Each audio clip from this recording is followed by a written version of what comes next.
This is Fight Night, a new podcast from iHeartRadio. They thought he had robbed the deadliest man in this country. Guys who would not hesitate to blow your head off. This story from Atlanta, Georgia, has been reported for 50 years. But now, for the first time, you're going to hear what really happened from the people who lived it.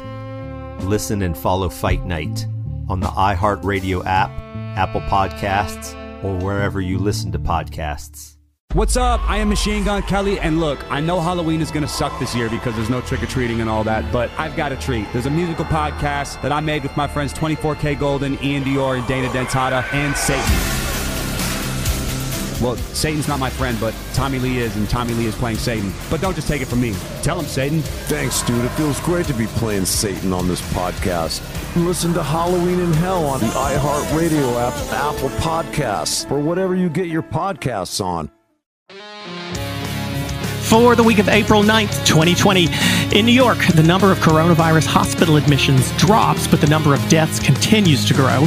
In politics, Bernie Sanders drops out of the presidential race, but still asks for voters to help his delegate count grow. And here at Politicon, we're dropping our 6th episode, coming to you from LA, DC, Denver, and Raleigh. And our collective anxiety is growing over this quarantine, and we're continuing to look for an answer to the question, how the heck are we going to get along? Hey, I'm Clay Aiken. We're back this week by the skin of our teeth. I must say, the challenges of doing this podcasting thing in isolation.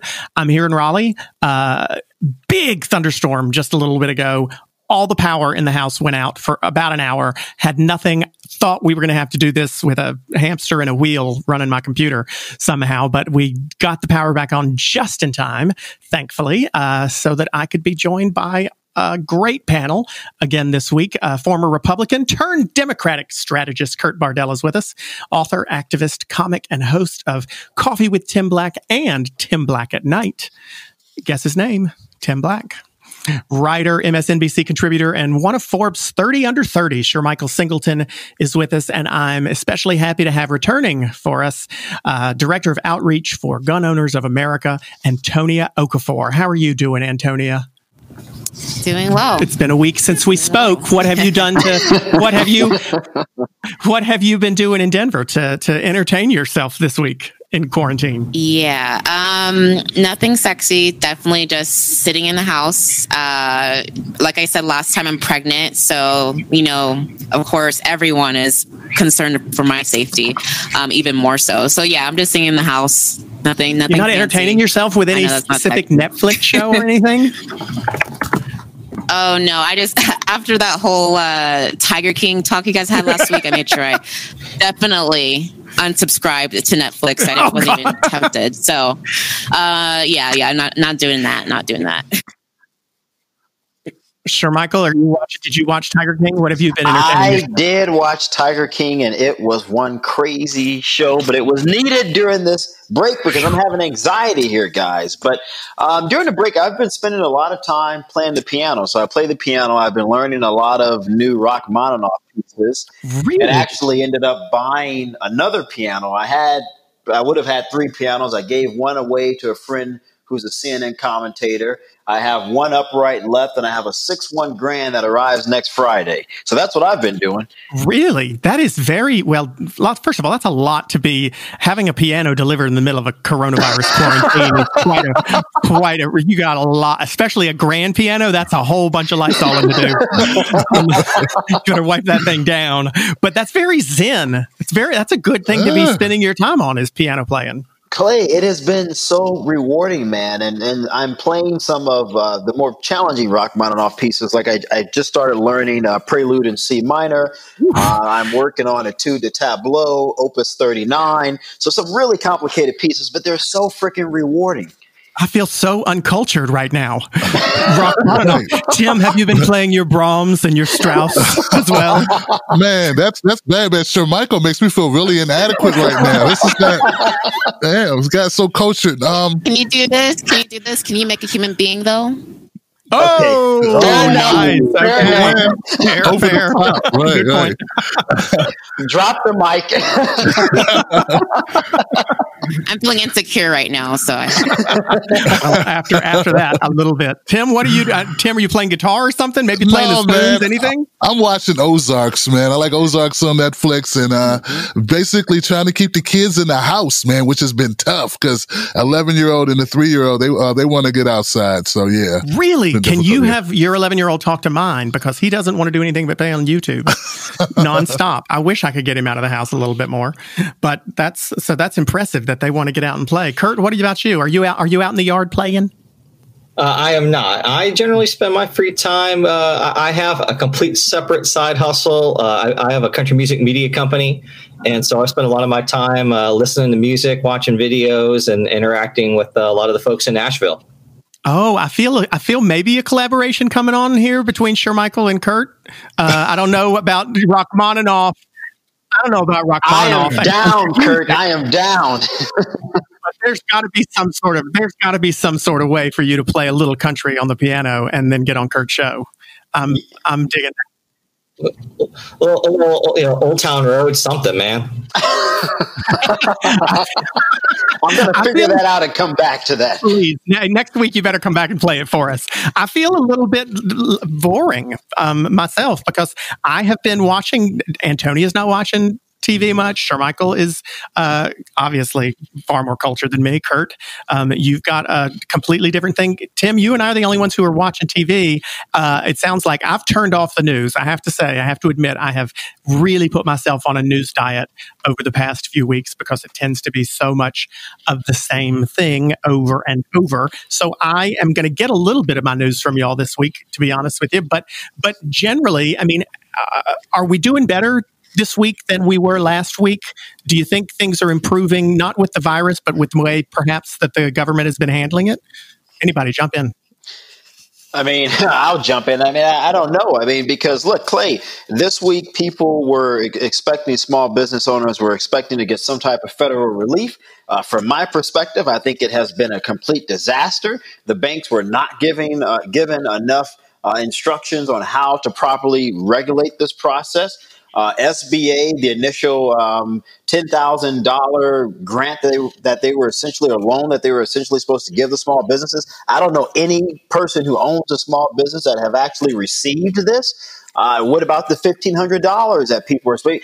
There are a lot of things assistance-wise that people were expecting and they sort of need it now and they have not received it. I don't call that progress. I think we still have some issues that we need to iron out.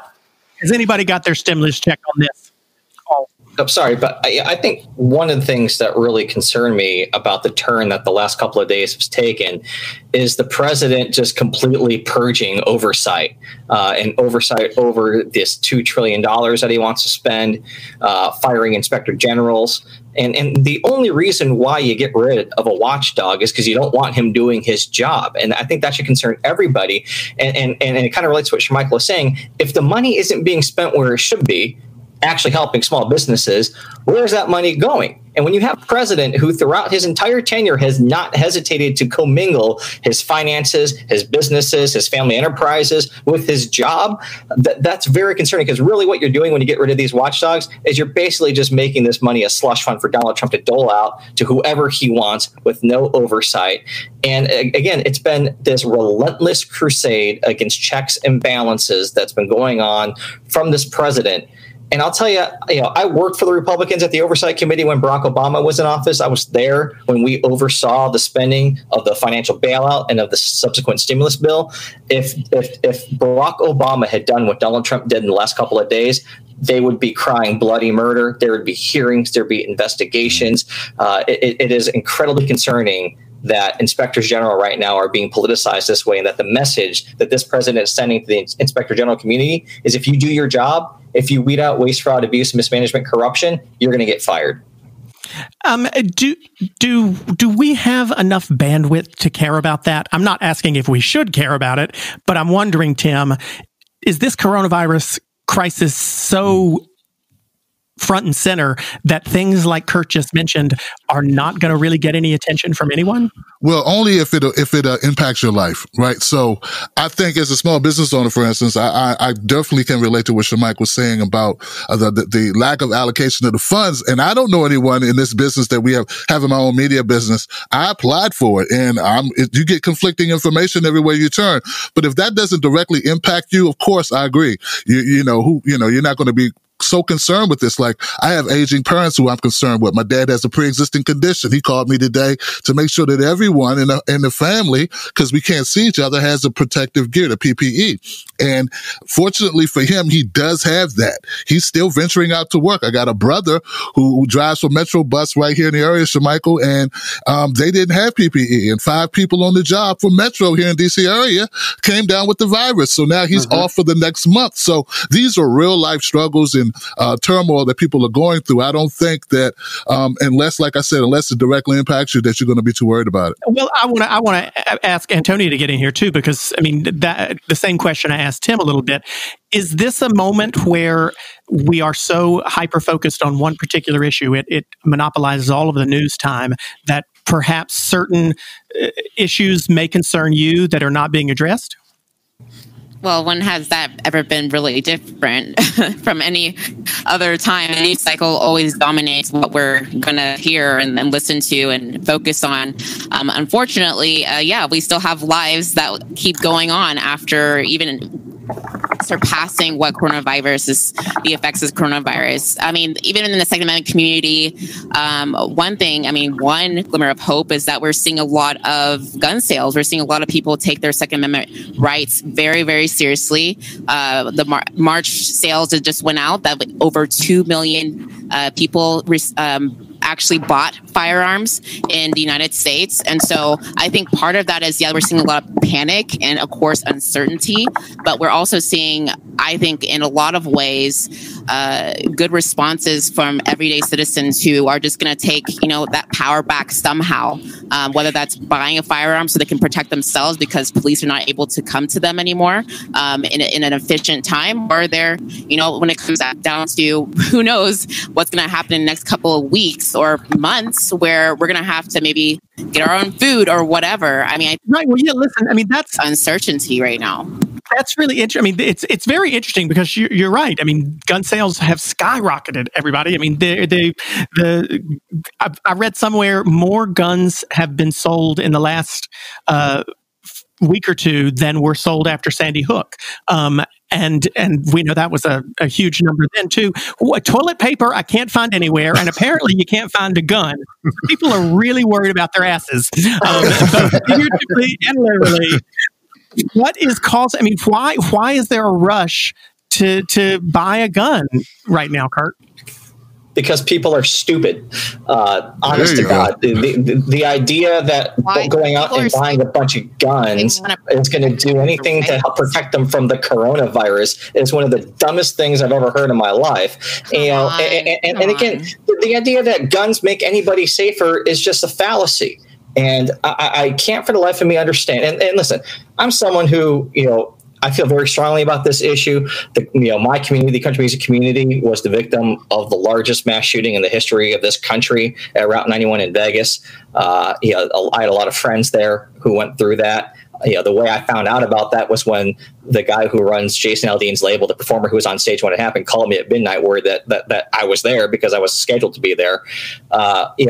There is no reason why we have the volume of guns out there in this country wrapped around the idea that it's about some sort of constitutional right. Isn't it a fallacy when you talk to the 1 million Americans every year who use firearms for self-defense, or the 200,000 women who have used firearms for self-defense? So that's a fallacy. You're going to tell another woman, you're going to tell me or other women that I talk to are the other people that I instruct, the women that are domestic violence victims, who are sexual assault survivors like myself, who are single mothers who want to protect their children. You're going to tell those women that this is a fallacy to them, that this is not actually something that can actually protect them if they use it in an efficient and proficient way? You're going to tell I'm going to say that according to every statistic and common sense, having more guns creates more gun violence, and that's just the way it is. Okay, well let me break it down for a second and ask, because Antonia, I don't think has said, Kurt, that people are buying guns to protect themselves from coronavirus. Obviously, no one thinks that they're going to shoot the virus, but there is apparently, and Shermichael, I want to get you in here. There is apparently some concern that we are, in this quarantine state, we're alone in our homes. As Antonia mentioned, cops are not able to get to you as easily. They're dealing with other things, that people are feeling more isolated and feel they need to protect themselves more now. Why is that a valid concern, Shermichael? I think it is a valid concern. I think people are concerned about potential civil unrest. And if you actually look at the analytics of the number of people that are buying these weapons that Antonia just cited, the 2 million, I believe, a significant percentage of those individuals are first-time gun owners, or people who never thought about buying a gun before in their lives until now. Now, look, I'm a gun owner. I own multiple guns. I love having my guns. I lost my father to gun violence, so I understand very well closely why some people despise having guns. But at the same time, I also understand why having a gun is important, to have protection and security for yourself and also your family. And I don't think there's anything wrong with that, as long as you are reasonable and responsible with your weapons. And most gun owners are reasonable and responsible individuals. Tim, Absolutely. Are you worried about unrest? You got to think about it. I mean, the fact that, we don't know how long this is going to be. Some people are forecasting we could be holed up in our homes pretty much for the next 18 months.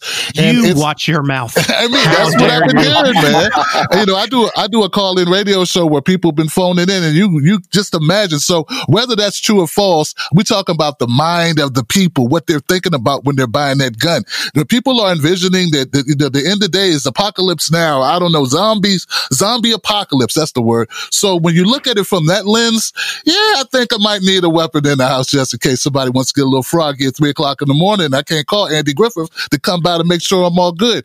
So, but I think what Antonia was saying is that there are people buying guns for protection for their home. I don't think they're stockpiling weapons so much as they are the great what if. Right, but Antonia, what I don't get is why in this situation the NRA is sending out national alerts to its millions of members, warning that anti-gun extremists are going to pass gun control measures during the coronavirus and trying to incite people to go buy guns because they're worried about. Do you really not understand that, Kurt? Do you really not? You're a political strategist. You know full well that everybody takes advantage of these things when they can take advantage of them. It's called marketing. You've raised money off of some things that didn't make no sense either. It's nothing to do with self-defense and worrying about your own personal safety. It has to do with the fact that the NRA is hemorrhaging money and they need people to be members as much as possible. First of all, NRA is not the only gun organization in the world. No, it's the biggest one, the most influential and impactful.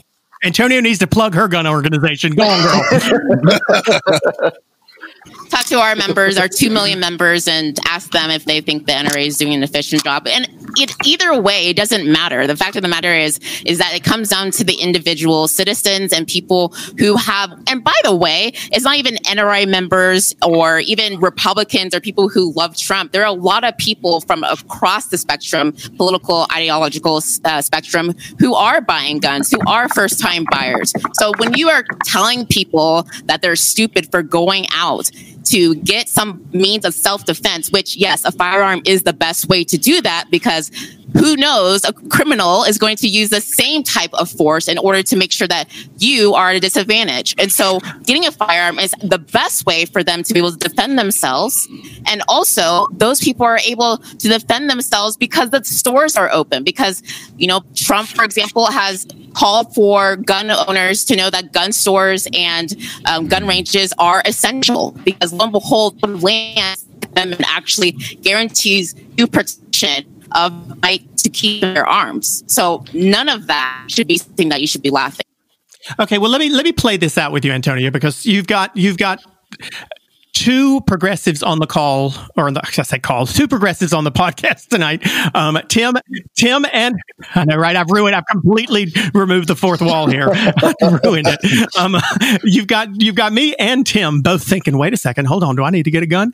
I own my bias. I'm a progressive, and I hear I don't want to use the word hysteria, but I hear the speculation that if we're in for a long time, people may begin to get a little more desperate, and they may begin to start, we might have riots. We might have, far less policing going on. And I think, okay, wait a second. But doesn't it just then come down to who's the best shot? I mean, maybe since you use your guns more often than I would, you're a better shot than the criminal. But if everybody's got a gun, doesn't it just come down to who's got better aim? Well, it comes down to everybody who, unfortunately, a lot of these people, if, by the way, they're even able to get their gun, definitely not a lot of people have found out that a lot of gun control is keeping them from getting their guns in time. When it comes to background checks have been delayed 2 to 3 days now. They're supposed to be quote unquote instant background checks.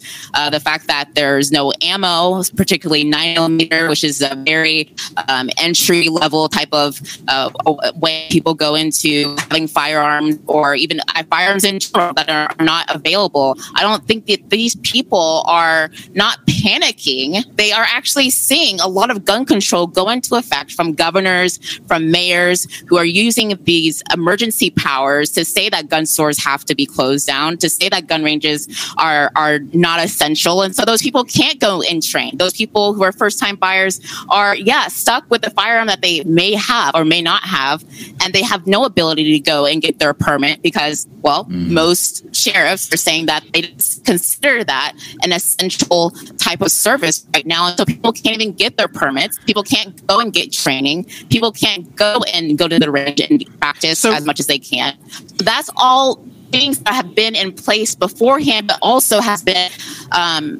essentially exasperated from what is going on with COVID-19, with people who are mayors and governors using this crisis as a way. Okay, but let's be fair a little bit though, because a lot of things have been shut down. A lot of people are out of jobs. Shermichael, is when everyone is dealing with having to wait longer for their Amazon packages. We all know that in a crisis like this, we are going to have to make some sacrifices.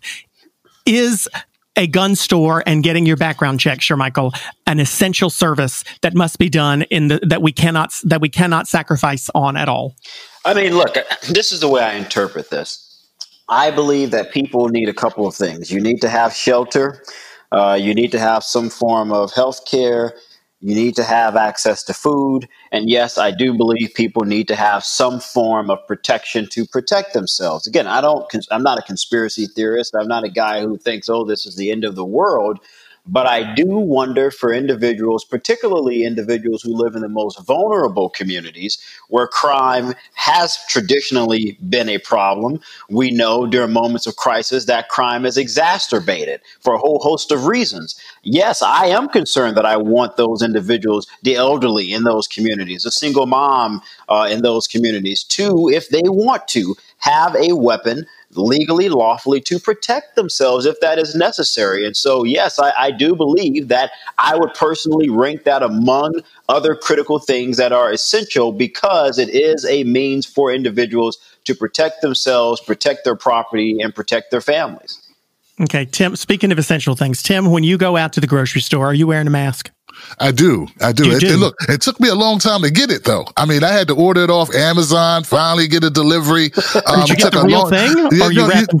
Now I have the real thing. It actually just came a couple days ago, but before that, I had the T-shirt thing. There's a Dr. Van Wingen on YouTube that showed me how to make one. Also, the Surgeon General put out a video. I'm sure you all saw that. So I was, me and the wife were doing that for a while when we had to go out taking turns, But it's tough, and I think that to me is more of a priority than having a gun at this point. Kurt, are you wearing a mask right now? Or not right now, but are you wearing a mask when you go out?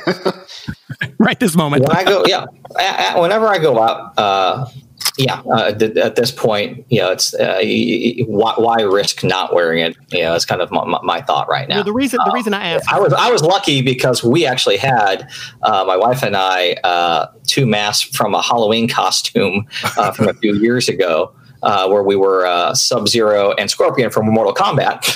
And okay, so that's the kind of mask you're wearing now. That's your help. That's your protection right now. That's right. Halloween That's not going to see anyone comes in trying to loot my house. They're going to see me as a Mortal Kombat person and run the other way. You need a gun. You're going to scare the shit out of them. Is what you're like. That's right. Get over here. Mask though is because we have a question from a listener, Claire, who is in the epicenter, who's in New York City, says, "Can we trust our health experts when they can't even make up their minds on masks?" Kurt, how do you feel about the messaging that's been coming out of this administration right now when it comes to what we should be doing and how they are handling this crisis? Well, I think we have to separate what we hear from the administration and what we hear from healthcare professionals because they're not exactly one and the same. Just the other day, the Inspector General for the Health and Human Services released a report where they went through and interviewed more than 340 hospitals throughout the country to get their opinion about how we were responding to this crisis. And the report that they came out with was incredibly troubling in terms of they didn't have the manpower, they don't have the materials they need, they're completely overwhelmed. And this president labeled that report a fake dossier. So I think that it's really challenging when you have the healthcare professionals who I believe are saying one thing pretty unanimously, but the political side of this is saying something very differently. And you have a president who every day goes up to that podium for an hour to 2 hours and just flagrantly lies about the state of this crisis and the government response to it and tries to rewrite history every day. I err on the side of what the medical professionals say. I try to ignore the politicians. Shermichael, people are saying, go ahead, jump on in. I was just going to say, look, I think obviously, or at least personally, I should say, I don't think the president has handled this in its entirety very well. And I think anyone to say otherwise is just being disingenuous and blatantly lying. There are areas where he just has completely dismantled how I personally believe a leader should act in a moment of crisis. With that said, when I look at organizations like the CDC, when I do look at some medical experts that I have seen on national television, that I've read various columns, there was not one consistent message coming from the medical community a month ago, 2 months ago. Yes, everyone should wear a mask, or no, people should not. It was, well, we don't think it's necessary. We think it should only be for people in hospitals. And I have to tell you, at that time, I remember my girlfriend works in the medical field, and she said, babe, do not listen. You need to go and buy masks now. And so I did, because there was not a consistent message coming from medical experts. And I personally believe if they would have advised people a month or two ago to buy masks, I believe that we probably would have seen a decrease in the number of individuals who are infected and the number of individuals who are dying. I remember just 2 weeks ago, I was in a Walgreens going to buy something in Union Station because I was traveling through D.C., and an older African-American woman saw me with my mask on, and she said, oh, my God, where did you buy that mask? I haven't been able to find one. And I said, I bought it several weeks ago. And I said, ma'am, why aren't you guys wearing masks in here? And she said, well, sir, Walgreens has told us we don't need them because the experts have said you don't need them. Imagine that. Didn't they also tell us, though, a few weeks ago that if they weren't the N95 masks, that just wearing a piece of cloth over your face or putting an eye mask over your mouth and nose was not going to really protect you from this virus? I mean, there was messaging 2 or 3 weeks ago that said these masks don't really protect you at all. You need to have an N95 mask if you want to protect yourself from any germs. And then just this week, we heard, okay, you can just wrap a bandana around your face or stuff a sock in your mouth if you want to. And that's my point. That's my point, Clay. There's been so much inconsistencies as it pertains to our response here, not only from the White House, but also from the medical community and experts. And I have to tell you, when this is all said and done, when this is over, we are going to have a deep dive cleansing of all the failures here. And I got to be honest, the blame is not just with Trump. There's blame to go around with a lot of people here that put a lot of individual lives at stake because they could not all get on the same page. I agree. And I think the N95 mask, for instance, there's a big difference between that mask and a surgical mask and a bandana, and what we used was a T-shirt cut down by the sleeves or whatever. It will protect you, but it will protect you from spreading the virus to others, but you can still catch it. So, and that and gloves, and also wiping down your damn steering wheel when you go out. There's so many things. The food that you order. I mean, all of the directives that I was getting were all over the place. I agree with everybody here as far as that. And if it wasn't for having access to the internet, that's the mandatory thing. So you can get information that's up to date. Mm-hmm. So on as the little bit of news that I have watched, I try to avoid it because it's always the same. But there have been people who I've seen on TV, on social media, a few places, and academics, activists, ordinary Americans in general, who have expressed some fears that homemade masks like bandanas and whatnot might end up exacerbating racial profiling and put young black men and young Latino men in more danger. Is this a valid concern, or are we running out of things to talk about? No, I think I'm actually more concerned with the fact that we're dying at such a higher rate than our counterparts, our white and Latino counterparts. That's more of a concern. I've been covering that extensively on my show. Just because of the pre-existing conditions that many people in the black community have, based on the fact of food deserts, not having the medical attention that we need, diabetes, heart disease, all these things, asthma, based also from the environmental injustice that we have, what we deal with. So now it's all exacerbated. All of it's exposed. Am I worried about the police seeing me with a mask? Actually, it did bother me when I had to go to the draft. I was kind of wondering, like, are they worried about me? I mean, I'm an older black guy, but I'm still black. So I was kind of concerned, but that's not the first thing I'm thinking about, Clay. But yeah, it does linger in your mind as far as that. I'm glad I've given you something else to worry about now with bringing that up. You're welcome. Yes, we have seen that the effects of coronavirus, of COVID-19, the fatality rate is a lot higher amongst minority communities. Antonia, I don't think anyone has claimed that this is because of some medical evidence. Is it possible and likely that it's because of lack of access to healthcare in certain communities, or is it because minorities tend to live in more urban areas? What do we think the reason is, and should something specifically be done about it to specifically protect that minority community that's seeing a higher percentage of infections and death? I think it's definitely more of a socioeconomic issue when it comes down to why I wouldn't say obviously that the virus is not targeting African Americans and Latinos and et cetera.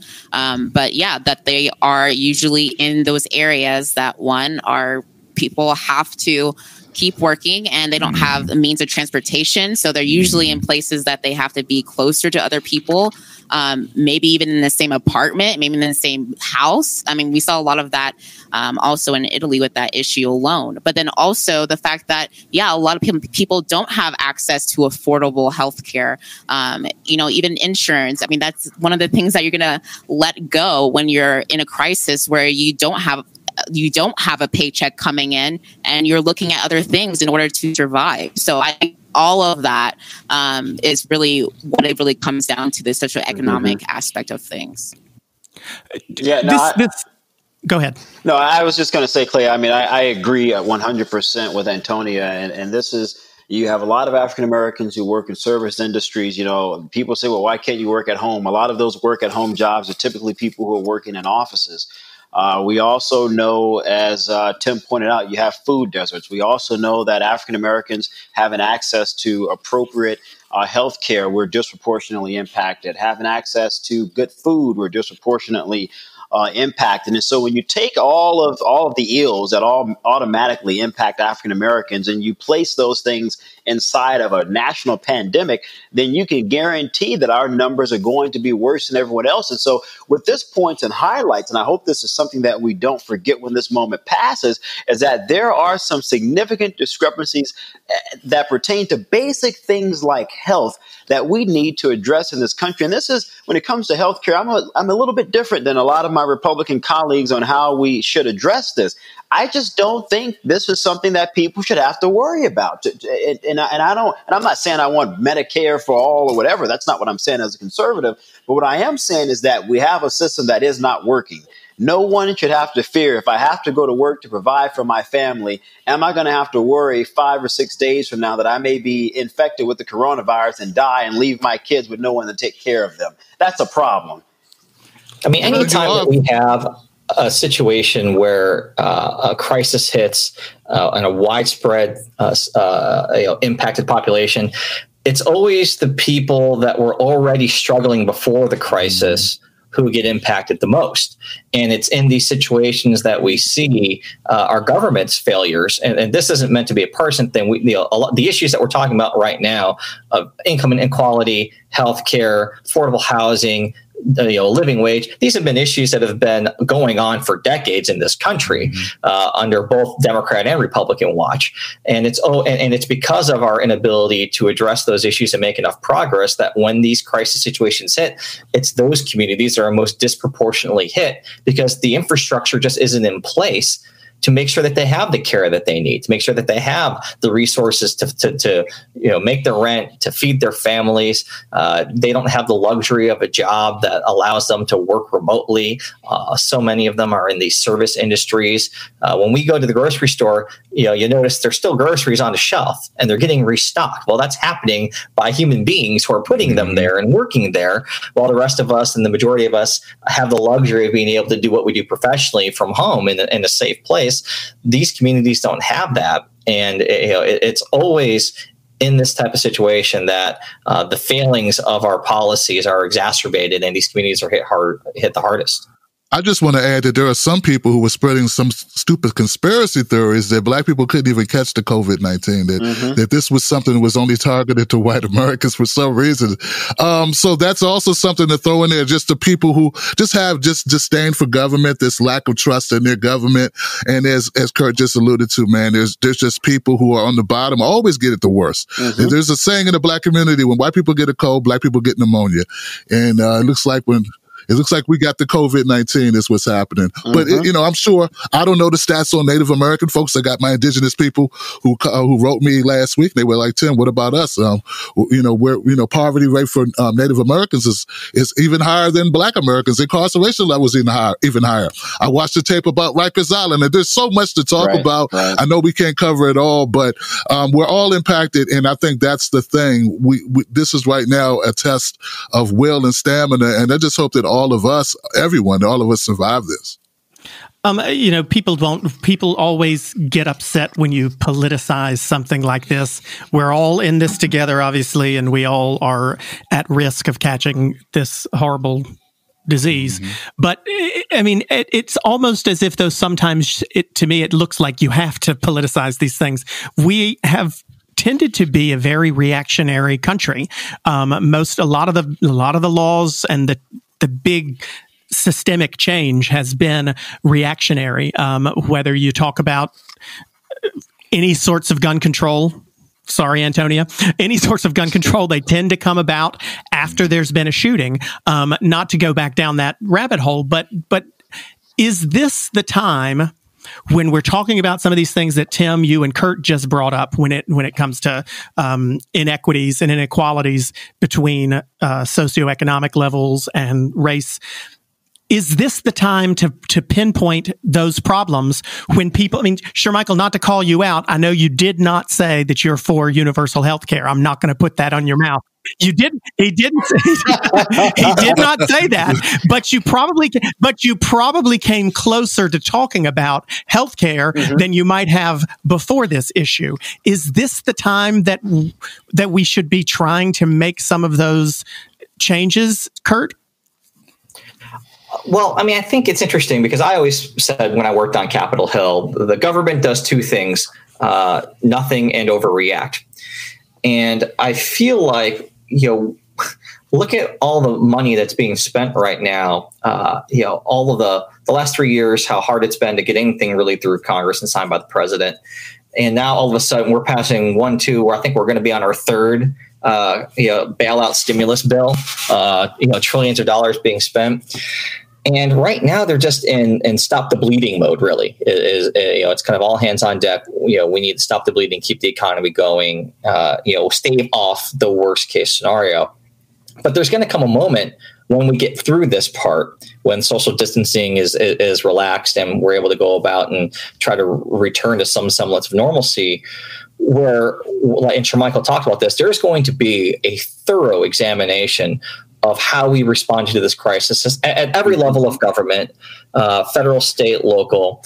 And we're going to look at, when we have all the data of who got sick and who didn't make it, and what that data will reveal is what we've seen so far, this pattern that minorities were disproportionately hit by this and disproportionately had a higher mortality rate than everybody else.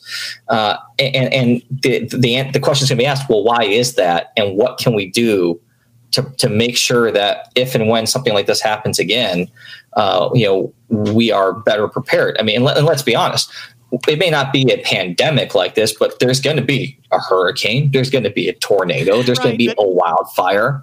Something's. Listen, I understand, and I tend to be, again, I'm trying to own my bias here, but I tend to be a little bit more of a pragmatic progressive, and I appreciate that tactic to let's get through this and then look at it. But I can't help, after doing so many of these podcasts over the last few weeks when we've all been talking about the same thing, I can't help but think, even trying to be pragmatic, that I've listened to several conservatives. Shermichael, you're not the first one who's mentioned something that's teetered closer to healthcare than conservatives have in the past. I can't help but have to ask, Shermichael, do you think that conservatives would be more apt to address some of these healthcare concerns right now, or in 10 months when there's not the pressure of a pandemic on them? I mean, to be honest, as someone who's worked for a lot of politicians and candidates, getting them elected and reelected, I would say they are more likely to react now. And I say that because a lot of, if you look at the demographic breakdown of a lot of Republican-based voters, you're looking at very rural individuals. You're looking at individuals who make I don't want to say below the poverty line, although some are. They're at least right above the poverty line, but not by much. And I'm pointing out, I'm highlighting these things to say that these are individuals who, if you look at the data, most doctors and scientists would say they're more susceptible to being infected by coronavirus for a whole host of different reasons. And so when you have your very constituents saying, we have a problem, you guys need to react, you're more likely to react than you would during a normal time. And so, Clay, to answer your question, absolutely. And so, and I think we have to, Clay. I mean, we've politicized this enough. We really have, man. And I know there's a time and place for everything, Clay, but this moment is pointing out a lot of flaws within our system, flaws that I personally believe we can fix by working in a bipartisan, collaborative way. Everyone's not going to get what they want, but we damn surely have to make it better, particularly for the people who need it most. Man, I'm going to be okay. I'm not worried about me, but I'm worried about some of my family members in New Orleans who are not going to be okay. Mm-hmm. And so when people go ahead, Antonia. Well, I think that's the problem right there is saying that obviously Republicans care about healthcare and making sure it's affordable. Like I've said before, it really comes down to the difference of how we get there. We think that, at the end of the day, we're trying to make actual health care affordable. Did the Affordable Care Act do that? No. In fact, we saw the opposite effect. We saw people's premiums go up. And so it's really down to a lot of people thinking we have to do something, and that the government is the only source in order for us to do something. Well, there are other ways that we could actually attack the issue where we're actually going into the source of what is the root issue. It's actual healthcare being too unaffordable for most people.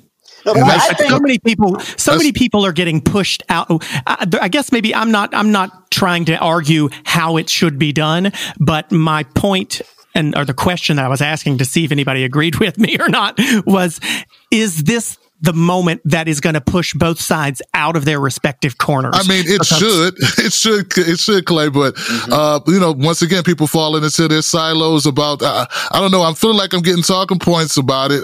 Antonio, look, it's not about the government. It's not like I'm clamoring around going, ooh, I just want the government to run something for me. I want the government to take over my healthcare. No, the problem is, as long as you attach profit to a service, the price goes up. So that's where the Medicare for All solution becomes reasonable when you think about, well, how can we keep them from making money off of it? We can't have people being able to mark up healthcare like you can mark up a t-shirt or a carton of milk. And that's what's happening. And as long as there's a profit center in the insurance industry, people are going to take advantage of it. We know that. So the issue with that is that the people who are actually providing that service, they have to get paid.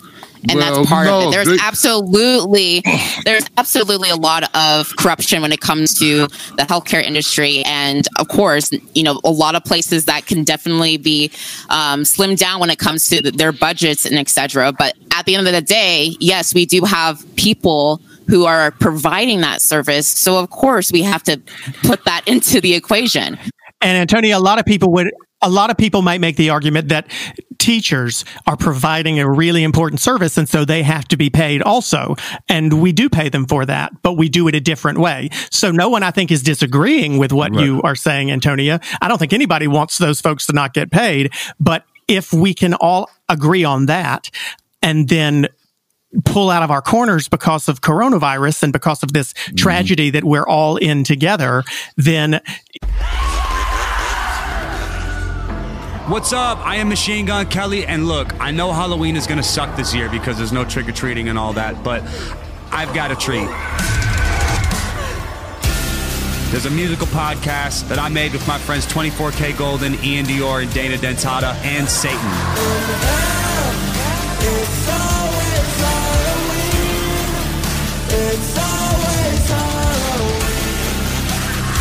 Well, Satan's not my friend, but Tommy Lee is, and Tommy Lee is playing Satan.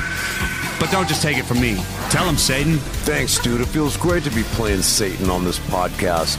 This Halloween, listen to Halloween in Hell on the iHeart Radio app, Apple Podcasts, or whatever you get your podcasts on. Soundtracks available on Spotify or wherever you stream your music. But I mean, everybody's got a podcast these days. But what would I know?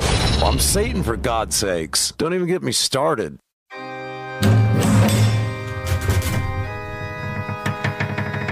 Why did wax replicants crowd an Italian church? And what do wax organs tell us about the history of medicine? Why does the Minotaur still intrigue us? And why would its bovine mouth crave human flesh? Hi, I'm Robert Lamb. And I'm Joe McCormick. Join us on the Stuff to Blow Your Mind podcast for the entire month of October as we take our annual descent into a host of bloody, monstrous, and terrifying topics. From forest spirits that beckon you off the path to wax sculptors on a rampage, we'll be looking at spooky subjects all this month to peel away the flesh and reveal the underlying science and history and leave you with an even richer understanding of a world that's always weirder than we can imagine. What sorts of scientific concepts can we glean from episodes of The Outer Limits or Tales from the Dark Side? And what's the ghastly history and promising future of blood substitutes? Join us to find out. New Halloween-themed episodes published twice a week, with older Vault episodes re-entering the world on Saturdays to spread around some of last year's grisly offerings. Listen to the Stuff to Blow Your Mind podcast on the iHeartRadio app, Apple Podcasts, or wherever you get your podcasts. I guess what I'm getting to here, Tim, is Bernie dropped out today. He did. And Bernie, one of the biggest arguments that Bernie has been making for the past 2 decades, but especially in his campaigns, was universal health care. And while he made the argument that he was not going to be able to win this primary, he is certainly trying to win enough delegates to influence the platform at the convention. Is this the moment for he and his movement to be making that argument? Yeah, amazingly, Donald Trump is, tacking more to the left than most of the Democratic Party on this issue. And Bernie's, this is a moment. They like to say that for every moment, there comes a time when you were right. So this is the time right now where Bernie's policy is just right for the moment. And that's what's making this so, in my opinion, it's so urgent right now because of the COVID-19, but it's always existed. It hits me very hard that Bernie dropped out today. I feel like this is the time for us to push for Medicare for all. So we got to continue that push. And it's like I said, it's just about detaching medical coverage from your job. When we got millions of people who just lost their jobs, guess what? They lost their health care. And the disconnection we talked earlier about what's covered, what's not covered, what works, what doesn't work as far as, protecting yourself from the virus. We got people who say, well, the test is covered if you get the COVID-19 test, but is the treatment covered? right? So we got people at home trying to decide, hey, do I have a flu or do I just have a cold? Let me just stay home. And by the time they go in, they're in dire straits, and it's almost unimaginable the positions we're putting people in because of finances. So once again, we have to separate the two. Well, no, go. Well, I want to ask Kurt specifically, and then you respond to him too. Okay. Should Joe Biden start embracing more full-throatedly some of those positions that Bernie has been espousing before he dropped out? No, because the reality is, and we've had primary elections. The voters have weighed in the Democratic Party, and it's very clear that they wanted Biden's way more than they wanted Bernie's way. That's why he's the front runner. That's why he got Biden's more way, or did they believe that Biden's way would be more successful against Trump? There you go. Well, either way, I was a Biden supporter from the beginning, so I think it's only fair to say I think a lot of people supported Biden because they knew that he was the best chance Democrats had against Trump, not necessarily. And the reason why he's perceived to be the best chance is because his positions better align with the electorate. So if he goes so far to the left right now, what does that do? Does that jeopardize his chances of winning in November? Which at this point, frankly, is all that really matters. Because but Biden didn't endorse.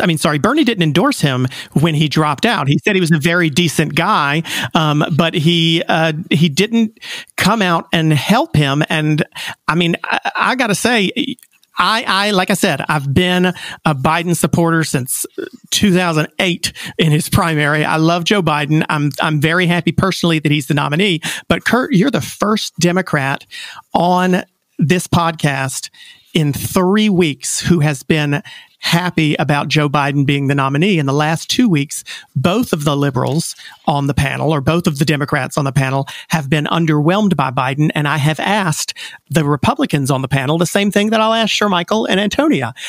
Does that not make you happy that Joe Biden is the nominee when you see so many Democrats who are meh on Joe Biden, Shermichael? I mean, look, personally, I like Joe Biden. I think Joe Biden is an honorable man. I think as someone who grew up in the South, who grew up in the church, I personally believe that Joe Biden would have been one of my grandparents' older neighbors. And so I personally don't have any issues with him. And I think a lot of Democrats, or a lot of progressives, I should say, who are to the left of Joe Biden, need to understand that change does not happen overnight. And as it pertains, and I know Tim may disagree, and I think Tim raised valid points about healthcare. I also think Antonia raised valid points about healthcare. I personally don't think you can have an extreme on either side. I think it has to be a combination of the two. I think that's the most practical approach to trying to cover the most people, of trying to make all sides as happy as one possibly can be. But this notion that you just go and disrupt, destroy every single thing is going to lead to some type of amazing future is something that I don't buy into. Because from my position, Donald Trump disrupted and destroyed. And look where that has gotten us, Clay. We're not very happy. In my position, I don't think the morale of the country is in a good position. And so I don't think you need that type of extremism on the other side. So, Antonia, you were on last week. Antonia. Sally Cohn was on last week. Progressive. Aida Rodriguez was on. You were here when both of the Democrats were just really down on Joe Biden. Now he's the nominee. I want you to get in everything you wanted to say, but I just wanted to get your reaction to the fact that Democrats in general have not been thrilled. Yeah, well, I mean, obviously, disclaimer here. I'm absolutely in no way a fan of Bernie's ideology at all. I do think that the people who have been his followers are absolutely very genuine, and they believe that the principles that he espouses are, actually going to work, and they're very important to them. But let's give credit where credit is due here. There's a reason why the platform is way more to the left than it was when we were looking at 2016 or even before that. Mm-hmm. It is because of Bernie. Bernie had an influence. People are talking about universal health care and so many other things that I know were things that people thought were egregious in the Democratic Party, which I used to be a Democrat. So this is absolutely a loss for Bernie people, but know that they definitely absolutely had their influence in this election and will continue to do so, because I know that Joe Biden's going to probably implement a lot of what the progressive movement really wants. I just want to point out something real quick. We had an election in 2018 that saw 40 Republicans lose their seats in the House. That gave the Democrats the majority. None of the candidates who won those seats, who took Republican seats, ran on Medicare for all. Mm-hmm. So we already know what a winning platform looks like to the electorate. We have that data. We have that point. Why in the world would any Democrat who actually wants to beat Donald Trump would want to embrace something that takes us away from that path? That is beyond me, because at the end of the day, the only thing that matters to me is beating Donald Trump. So, Tim, I want to Bernie has dropped out. I want to give you an opportunity to have a benediction here. But I got to say, again, I've owned my support of Joe Biden personally. I'm very happy that he's the nominee. But in fairness to Bernie Sanders and his supporters, and to some of the arguments that, Tim, you have made and have made over the past weeks, it's interesting to me that the first time that we've had anyone on the show in the past 3 weeks be complimentary to Joe Biden, other than me, it has been tonight. And the compliments have come from an avowed Republican and a former Republican. And so does that not concern you, Tim, or does it make your argument that, listen, Joe Biden is not going to be able to bring the Democratic Party along with him? Or do you think that Bernie supporters will get on board with Joe Biden before November? Well, I can answer that question probably like this. The major criticism that Bernie Sanders received is that he didn't go harder at Joe Biden, that he did not unearth the same talking points that Trump is going to use against Joe Biden. To me, Joe Biden is not a strong candidate at all. And that's evidenced by the fact that most people that support Joe Biden, even though they like Joe Biden, they keep saying he's a decent guy. I never met him to know if he's a decent guy. When he tells people he catch me outside and we could do a push-up contest, that doesn't strike me as being endearing and warm. I don't know. Maybe it's just me, but I'll tell you. I think a lot of people see Joe Biden. I think a lot of people see Joe Biden as a return to a more civil time in politics, where you would typically stand back in the middle of a crisis and not politicize it. But it's 2020 now. I would love to see that civility in politics. I would love to see you mean the civility out of the way. Clay, but now is this the wrong time for that? Yeah, Clay, do you mean the civility where we saw the worst income inequality occur under his watch, where we went from 2 to 7 wars under his tenure with Barack Obama? Like, is that what we're talking about? No, I'm not talking about that. I'm talking about the fact where Democrats and Republicans were. Listen, Joe Biden just had a conversation with Donald Trump this week, and even Donald Trump said it was a nice, respectful conversation. And to me, I see that as, you know what? I appreciate the fact that Joe Biden is not trying to politicize this, not trying to attack the president while he's trying to do something else. But I also have to recognize, wait a second, it's 2020.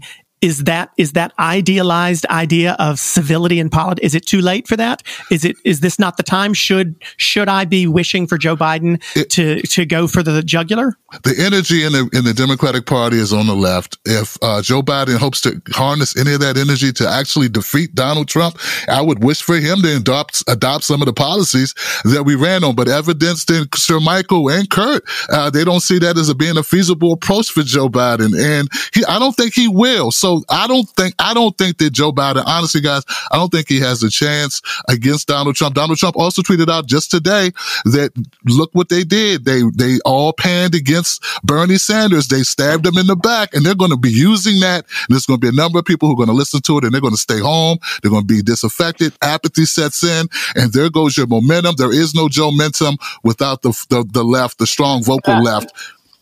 But wait a minute. I want to move on to our quick fire round in just a second. But I want to give Shermichael the last word on this, and I want to ask you to lead into letting you say that.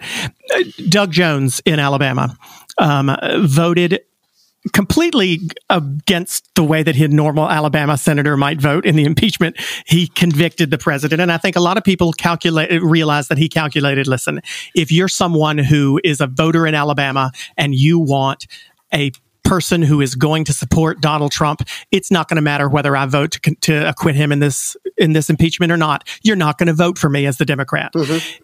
Is Joe Biden going to have the same problem, Shermichael? Or will Republicans vote for Joe Biden over Donald Trump? I mean, look, I think you have a sliver of moderate-leaning Republicans who would vote for Joe Biden. And again, I'm basing this analysis off of the 2018 midterm exit results. I think if you look at the suburbs where Republicans have maintained a lockhold for about 2 decades, we lost in 2018. You look at where Democrats did well, as Kurt pointed out, it wasn't the AOCs of the world that gave them their majority. It was moderate, centrist-leaning Democrats running against Republicans, okay? And I can tell you as a Republican who communicates with my friends at the RNC, who communicates with friends on Trump's reelection campaign, they are concerned that when you look at the demographics, and I'm not talking about just the racial demographics, when you look at where Republicans have ceded losses of significant groups to Democrats, that Donald Trump does not have an ability to pull those people the way he did in 2016 against Hillary Clinton, because whether you like Biden or not, the dynamics that impacted Clinton just don't exist with Joe Biden. And we saw that when you look at how well he performed thus far in the Democratic primary. Look at the numbers. We saw numbers higher than the primary with Hillary Clinton against Bernie Sanders. You saw Obama era numbers. Now, I'm a strategist. I look at the data. This isn't my opinion.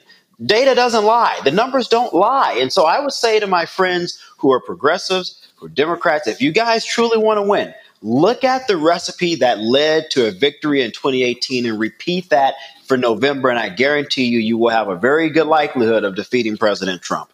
Would you vote for him, Michael? Would I vote for Donald Trump? For Joe Biden? Oh, of course I'd vote for Joe Biden. I'm not. For me, being a conservative is more than just I'm a Republican. Just like I would argue folks who are progressives would probably say being a progressive is more than just being a Democrat. It is a disposition. It is a way of life. It is your values and your belief systems. And for me personally, and all of my Republican friends know this, I don't think that President Trump is always in sync with those things. Now, are there some things where I can say, I like that? Sure. I can point to one or two things. But overall, in totality, I don't see that. And so would I vote for Joe Biden? Sure. I'm not going to say who I would vote for come November, but I'm not opposed to voting for him. Absolutely not. Well, there you go. There you go, Tim. So we might have lost somebody on the far left, but we might have also gained Shermichael. So there's a chance still that Joe Biden could pull it off by appealing to people in the middle. I want to move on to our quick fire round, which is we're going to take some questions from the audience, from our listeners that don't necessarily apply. They might apply to what is the topics of the day are, but they don't always necessarily apply. Just going to throw one at each of you. Hunter from Jacksonville asks, Antonia, I'll give this one to you. It feels like things will never be the same. What radical changes do you anticipate coming up, Antonia? That's a good one. Well, yeah, things are not the same right now. They're not the same. I know that we're talking about several people, like this is their first, a lot of, not me, definitely a lot of younger people who this is their first big, major, life-changing event. And it's not just America, which a lot of these issues have been in the past, like 9/11 and et cetera.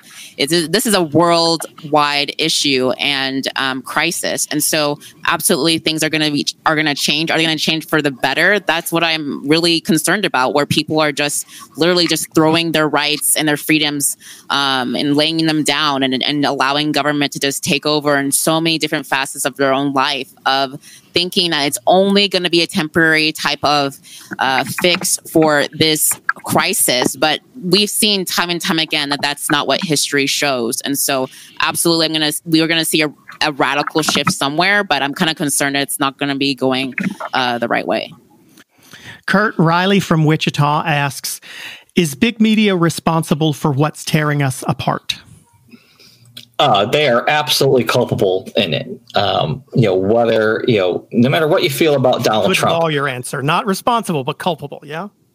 they're culpable. I mean, you look at the amount of what gives people opportunities to go on the media. It's being outrageous. It's being bombastic. It's being controversial. It's being polarizing. That's what you see on TV all day. You don't see reasonable discourse. You don't see people who are looking for compromise and looking for the better virtues in the other side. That doesn't get ratings. That doesn't get airtime. That doesn't go viral on social media. And so it's kind of this self-fulfilling prophecy. You look at the amount of free media, frankly, that the media gave Donald Trump in the 2016 election, because it was the best show on television. And even the airing of these press briefings every day, there are those who would say that you're just giving the guy another free media platform because it's somewhat entertainment. And when you play that role and you're the arbiter of who gets visibility and who doesn't, and what voices get promoted and who doesn't, you share responsibility for the outcomes. That was almost the very perfect segue. So I'm going to throw the next question. I'm going to throw it to Shermichael. Connor from Miami asks, why are so many people saying that we shouldn't air President Trump? I mean, look, I think people are concerned about inconsistencies and spreading mistruths. And I don't think, heck, I know Republicans who support the president who will acknowledge the guy just isn't always truthful. And in a moment where telling the truth, where accurate and factual information is of the utmost importance, where it could save people's lives, I don't think you want to air stuff that you know is counterintuitive to that mission. And so when the president or any leader, Republican or Democrat, this just isn't Trump, but any leader are saying things that we know to not be accurate, to not be truthful, we should not put that garbage in front of the American people. As Kurt just talked about the media being culpable, I think a lot of individuals in the media should be blamed for our current situation. I'm just going to be frank about it. I'm on television all the time. I think there are people who share some blame in the chaos that we have today. Now, the question is, now that we know it exists, what are we going to do to better it? And I think a part of bettering it is assuring that if you're going to be an individual in leadership and you're going to address the American people, you need to tell the hardcore truth, no matter how difficult it may be. And if you do not, then we're going to diminish your platform. Okay. And the last of the individual quick fires I'm going to give to you, Tim. I'm assuming that this is a coronavirus related question, but Layla from Los Angeles says, is what's good for New York City good for the country? I hope she's not referring to Andrew Cuomo. The guy cut Medicaid during the pandemic. Look, guys, I really can't answer that question. I think that we definitely need to give more resources to our hospitals. The problem is, if you look at across the country, so many different areas have different problems. So we got rural America where they don't have enough practitioners. So what they're dealing with is astronomical. It's not just ventilators, it's actual doctors and nurses who are able to go, and if they get sick, the whole towns will shut down. So, if I say take the positive wherever you can find the positive. You see something working anywhere, we need to employ it where we are, and the best ideas should win the day. We need it. I'm going to let this last question go to every single one of you for our last question of the night. Dominic from Norfolk asks, what's something that most people should know about but don't? Antonia? Most people should know about the Constitution. That's definitely for sure. And we've definitely seen a lot of people who obviously don't know about the Constitution, have probably never read it. Unfortunately, even our government leaders. So I think that's part of it, is that we don't have a just simple civic education anymore. And we don't have a lot of people who know the basics of our founding and the rule of law in America. Shermichael? I would say, and this may be a little odd, but I would say the art of compromise. I'm a conservative, but that's a dirty word nowadays. I have a lot of friends who have extreme views, to be honest, on all sides. I'm just going to be honest. And I have always found great value in trying to learn something from everyone. And there are sometimes we argue like hell, but at the end of the day, I think we all should accept that we're trying to accomplish, well, not all of us, but most of us are trying to accomplish something similar. We're just utilizing different vehicles to accomplish that, to travel down that road together. And I so compromise. That's something that people should learn about, should focus on, and try to replicate in their lives. Very nice. I like that. Tim, what's something most people should know about but don't? They should know about modern monetary theory, where somehow America was able to come up with trillions of dollars that dumped into Wall Street, and only 6% of it, the money that we have allocated, is actually going into the pockets of American citizens. That's all of you out there. And typically, you're going to spend that money and put it right back into those pockets. So they're going to get it all. We've been robbed. Kurt? I'm going to say that most people are good. Despite what you see on TV every day, despite all the noise and all the angst and prognostication and bitterness, I see a lot of just really good people right now, particularly doing everything that they can to try to improve our situation. People are being charitable and generous and caring and compassionate.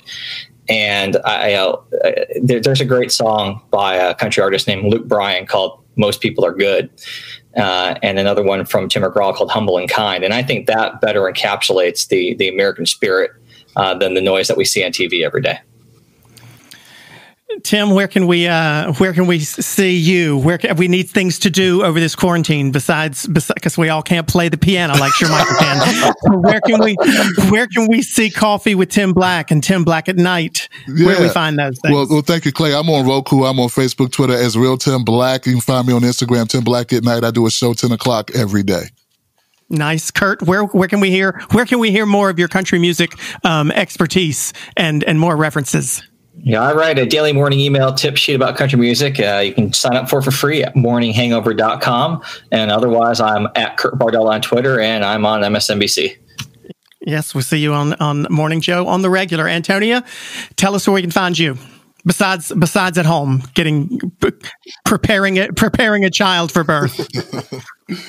Well, you can see me definitely talking my daily smack on Twitter, of course, on Antonia _Okafor. Same thing on Instagram.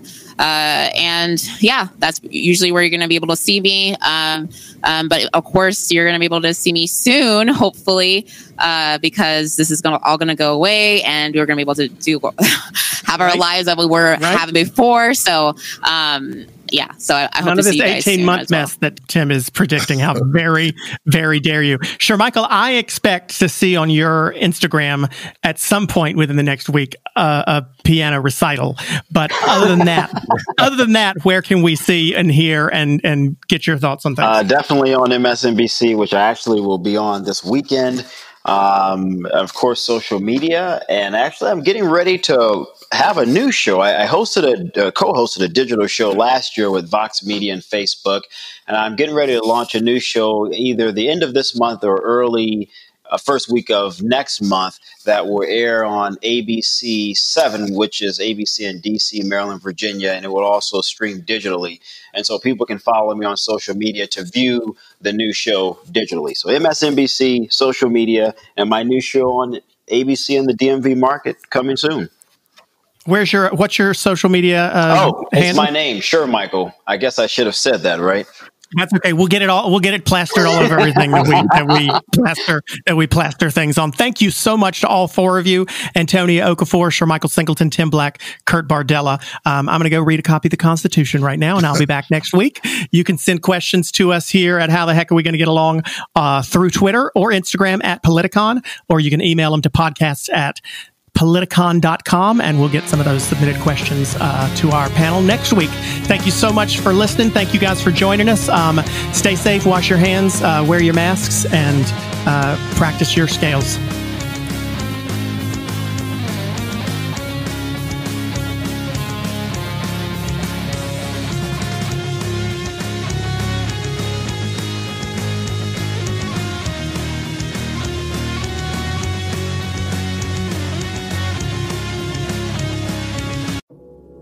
After you listen to today's podcast, here's one to add to your playlist. I'm Christian O'Connell, and I've had this thought for a while.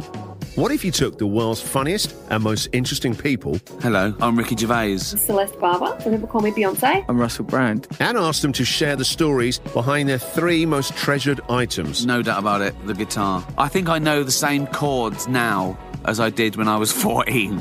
From iHeartRadio, this is The Stuff of Legends. Add it to your playlist for free. Just search for Stuff of Legends in your podcast app. What's up? I am Machine Gun Kelly, and look, I know Halloween is going to suck this year because there's no trick-or-treating and all that, but I've got a treat. There's a musical podcast that I made with my friends 24K Golden, Ian Dior, and Dana Dentata, and Satan. Well, Satan's not my friend, but Tommy Lee is, and Tommy Lee is playing Satan. But don't just take it from me. Tell him, Satan. Thanks, dude. It feels great to be playing Satan on this podcast. Listen to Halloween in Hell on the iHeartRadio app, Apple Podcasts, or whatever you get your podcasts on.